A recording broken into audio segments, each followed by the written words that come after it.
Beruchim haboim, welcome everyone. We're about to begin Be'ezras Hashem together on Daf Yud Amud Beis at the very top. At the end of last time, the Gemara brought a brisa in regards to a Beis HaMerchatz. There are three different parts to the Beis HaMerchatz. There's the outer room, the in-between room, the middle room, and the inner place where they actually bathe. In the outer room, where people are only clothed, there a person certainly can say Shalom, but can even say Divrei Torah and Divrei Tefillah.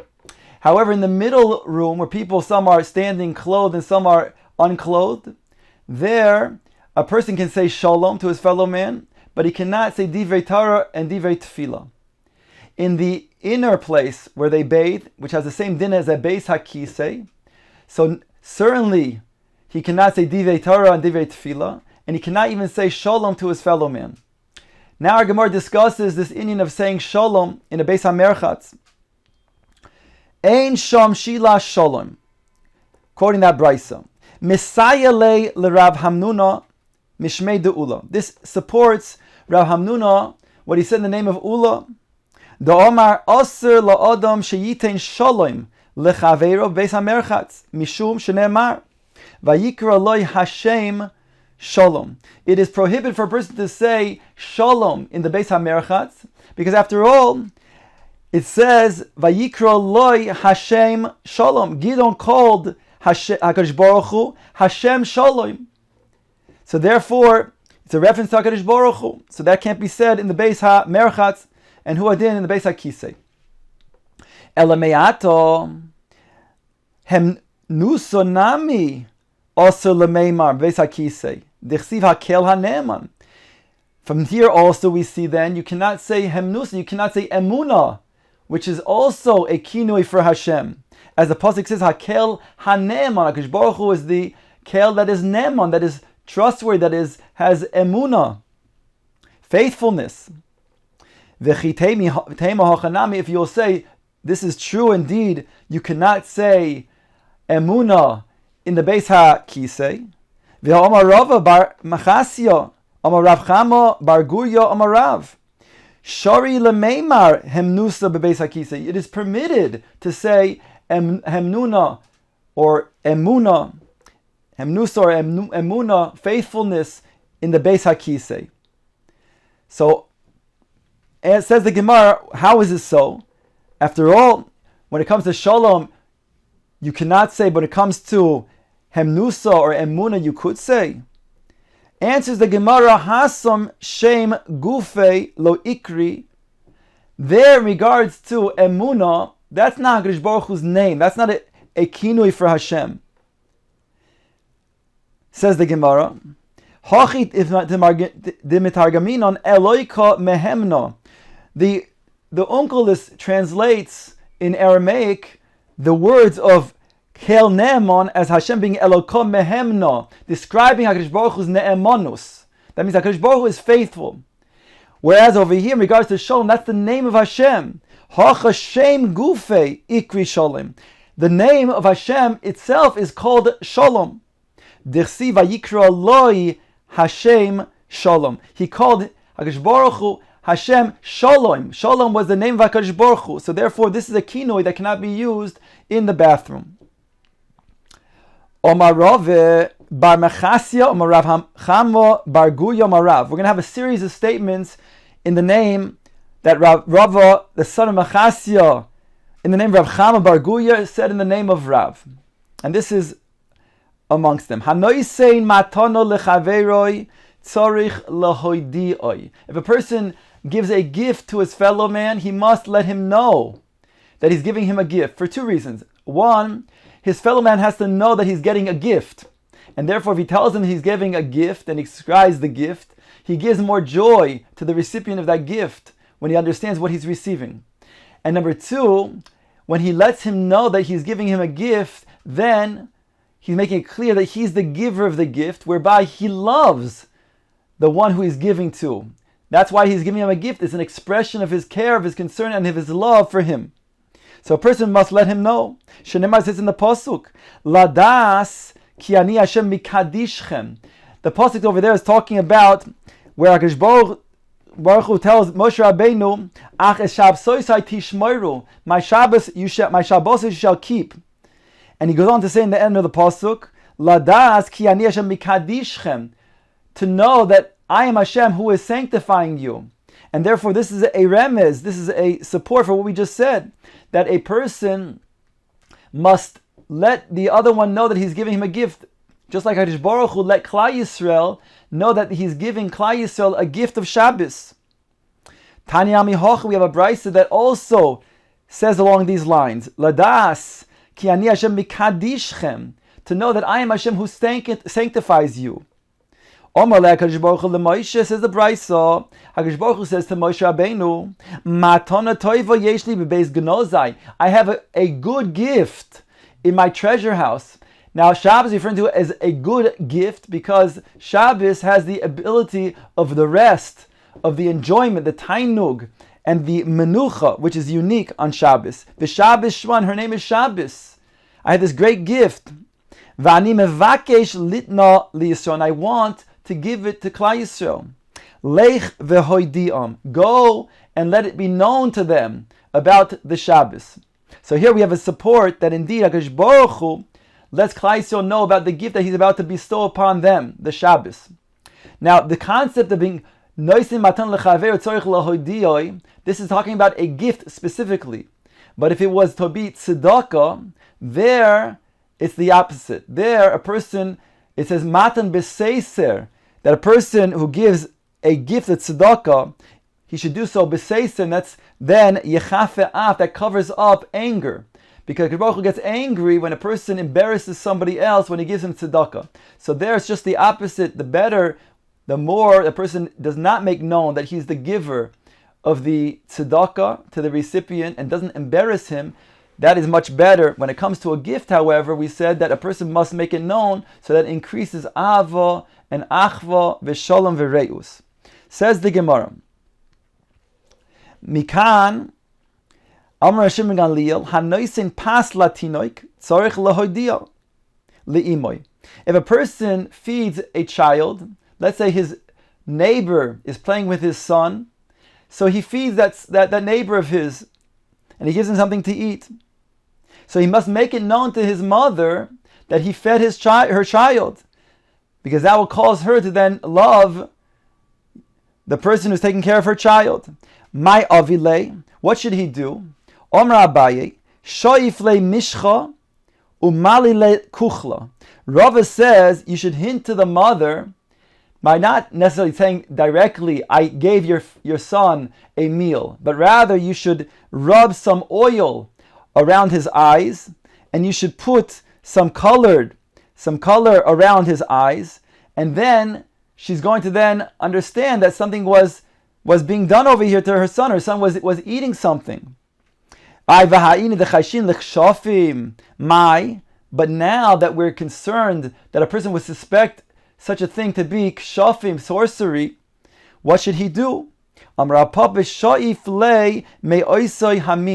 He should take a little bit of that chocolate spread and put it on his cheek, or the chocolate chips, and let it put on the top of his lips.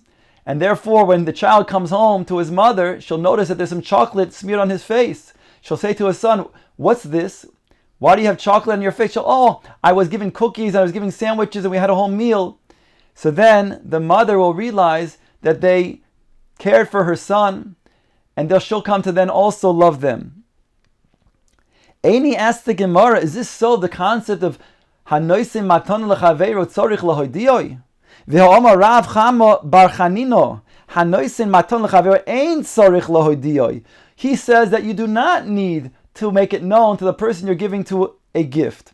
Shenem, as it says in the Pasuk, U'Moshe lo yada ki keren or ponov. Moshe did not know that he was given this gift of keren or ponov, which means that he was given light that came out of his forehead, like the keren, like horns. So he wasn't known. He didn't know about this. So obviously HaKadosh Baruch Hu didn't make it known to him. Says the Gemara, on the rest of the passage says, Lo yoda keren or ponov bedabro itoy.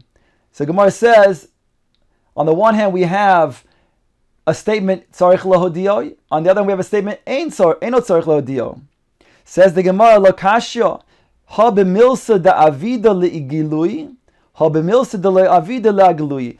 Here, he says at times, if it's going to be a matter that is going to be revealed, like the case of Moshe Rabbeinu, since it's going to be known to him after a short period of time, people will then say, Moshe Rabbeinu, what is this great light coming from your forehead? And he will see that people are trying to then protect their eyes because they can't stand the light that's coming out from his forehead. So that therefore he's going to then know that HaKadosh Baruch Hu gave him this gift of Keren Or. But over here, by Shabbos, since it wasn't going to be known to Klal Yisrael, therefore Moshe Rabbeinu has to let them know about this Matana Toiva. Ask the Gemara right away, V'ha Shabbos da'avide legeluye. But Shabbos is a matter that's going to be known to Klal Yisrael. Says the Gemara, Matan schara loy avid legeluye. It's true they're going to know about Shabbos. They're going to have a tzivui about Shabbos. But nonetheless, they're not going to know the schar of Shabbos. And Shabbos, again, as a day of menucha and simcha and tainug, one would be surprised that he's getting so much reward, nachla b'li mitzorim, for being shomer the Shabbos and being me'anig the Shabbos. Therefore, it's going to be known to Klal Yisrael. They're going to have to reveal to Klal Yisrael now about the great reward they're going to get, and that will not be revealed on its own. Says the Gemara, Rav Chizda have a nokit biyadei tarti matnasa detura. Rav Chizda was a kohen, and matnas kahuna includes certain parts of the animal, and he was then given matnas kahuna. Now, these parts of the matnas kahuna are not like truma, that have to only be eaten by the kohen, but rather the kohen can also then give to others to eat. So he was holding on to these matnas kahuna. Omar, he said, Rav Chizda said, Komanda osi va'omar li shmaitisa chadeto mishmei derav yahivin alei nihile. If somebody were to tell me a halacha, a new halacha in the name of Rav, his Rebbe, I will give him some of this matnas kahuna. Omar le Rav bar Machasya hachi amar Rav.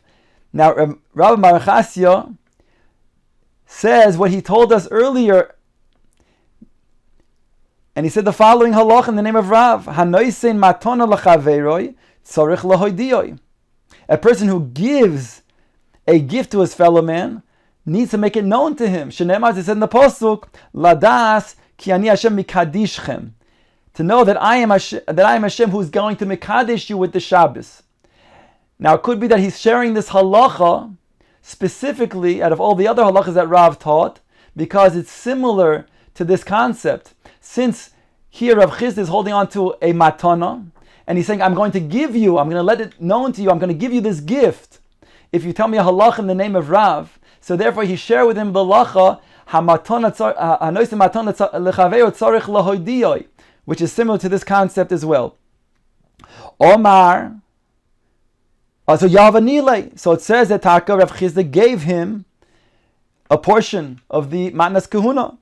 Omar, so he turns to Rav Chizda and he says to him, Chavivin alech shmaitzisa de Rav kulihai. The teachings of Rav are so precious to you that you even give up matnas kahuna for that. Omar lei in. Rav Chizda said, yes. Omar lei, hainu de Omar Rav, and this is what Rav himself said. He says to Rav Chizda, Melosa alavashaihu yakira. The fine wool from a newborn sheep, which the wool is clean and pristine, that's worn by a person who is typically wearing such a beged, that's most precious. In other words, you, Rav Chizda, who's a Talmid of Rav, who appreciates Rav's teachings, therefore it's most precious to you, because you yourself are accustomed to being close to your Rebbe and to learning from him. Therefore, when you hear a teaching from him, it's even more precious to you.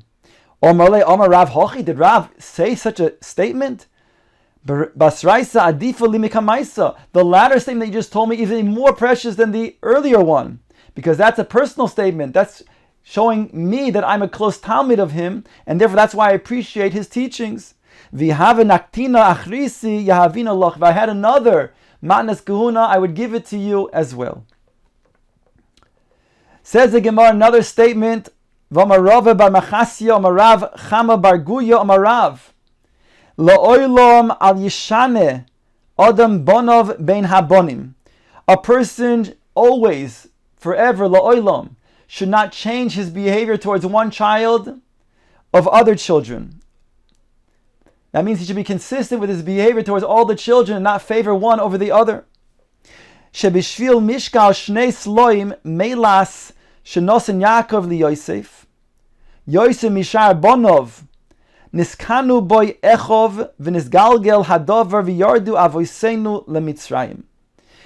That if it wasn't for the fact that Yaakov Avinu gave Yosef Hatzadik more than his brothers, eksoinos pasim, it says over here that was two sloim, that was melas, again this type of fine wool from a newborn sheep, then it wouldn't have caused all of the jealousy amongst the brothers, and then it wouldn't have been causing ultimately the Yerida down to Mitzrayim.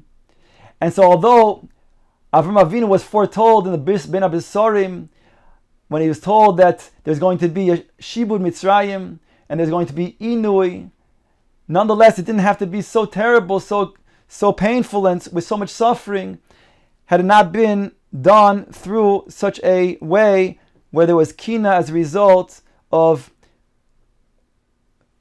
amongst the brothers, as a result of Yaakov giving Yosef the Ksonas Pasim. Another statement that he makes in the name of Rav.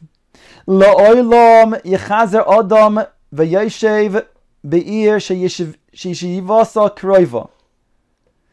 A person should always, he should go and dwell in a city where those who are already living there is kroiva.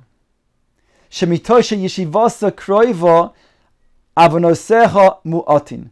That because those who are dwelling there is kroiva, therefore the sins are mu'atin, are small, are less. In other words, in order for a city to be destroyed and be punished, it's only after an accumulation of many sins together. So therefore, if a city was civilized for many years, it could be a buildup of many sins, and therefore, if there are Rishonim that are living there, so many sins can ultimately cause the destruction of that city. Shneimar, as it says in the pasuk, Hinei no ha'ir hazois kroiva lanu shama v'hi mitzar.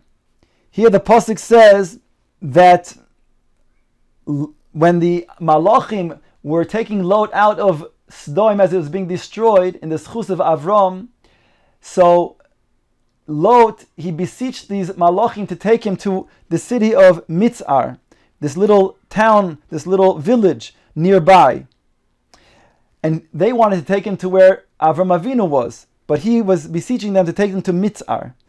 So the Gemara explains, my kroiva, why does it say kroiva in this pasuk of, again, Hinei no ha'ir hazos kroiva lanu shama v'hu mitzar? What was Lot coming to say when he said these words to the Malachim, as if he was coming to then convince them? What does kroiva have to do with anything? Ilema kroiva, that's close in proximity, the mikarva v'zuta, and it's small. They can see that. So then what was he trying to convince them to take him to Mitzar? Because it was kroiva.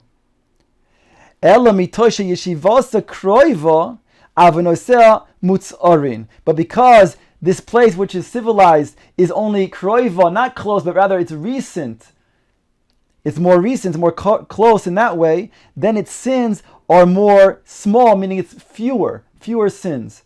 And therefore, that's the reason why I should go to this place called Mitzar, because it's not going to have the accumulation of the sin that will cause it to get destroyed. Omer Rav Avin, my crow, what's the pasuk that hints to this concept? Dirshu, amalta nashama. He says, I will flee there. That's the rest of this pasuk that we quoted before. That Lot says to the Malachim, when he says, I'll read the whole pasuk, Hine no ha'ir hazois kroivo lanus shama v'hu mitzar. That's what we read before. And now it goes on to say, Imolta no shama halo mitzar hi uschi nafshi. So here the Gemara quotes the words Imalta no shama, referring to mitzar. Nun Aleph, the word na is Nun Aleph b'gematria chamishin v'chad have. It's a gematria of 52. What was he coming to say? V'shel Sdom is Nun Beis, and Sdom is 50. I said wrong. 51 rather. Amalta na shama refers to na, a gematria of 51. V'shel Sdom Nun Beis, and Sdom has a gematria of 52. V'shalvasa. And therefore what? And therefore the city of Tsoyar is 1 year civilized later than Sodom, and therefore it has less accumulation of sins. And he goes on to say, Rabbi Avin, V'shalvasa chavav, and its tranquility in Sodom was a total of 26 years, because the pasuk says, Dirshu shtayim 12 shana avdu es kadar la'omer. There was 12 years that they served the king Kadar la'omer, the wicked king. V'shlosh shana mardu, and another 13 years that they rebelled against him while he was still king. That's a total of 25. Uba'arba asa shana, and the 14th year of that rebellion, they waged war with him and they killed him. And that was 26 years. So 26 years they had difficulty and suffering under the reign of Kadar la'omer. And the additional 26 years, making up the entire 52, those were 26 years of Shalva.